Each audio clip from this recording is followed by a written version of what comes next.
Endi savol paydo bo'ladiki, inson Alloh taoloni ko'p yod qilish kerak ekan. Qanaqa qilib yod qilish kerak? Chunki uni har vaqt dunyoning zaruratlari bor unda. Dunyoviy aloqalari bor. Dunyoning mashg'ulotlariga o'ralashib yotgan bo'ladi. Shuning uchun Hazrat payg'ambarimiz alayhisolatu vassalam o'zlarining sunnatlari bilan uni oson tariqasini aytdilar. U shuki, qandaydir bir yangi holat paydo bo'lsa, o'sha yangi holatda Alloh taoloni zikr qilinglar deganlar. Biz masalan mana shu holatda o'tirgan bo'lsak, mana shu holat bitta holat bo'ladi. Chetdan tursam bitta holat bo'ladi.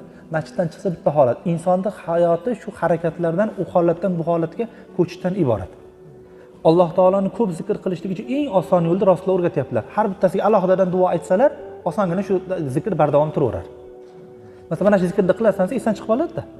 Har bitta holatga alohidadan zikr bo'lsa, ahamiyat qaratadi unga inson.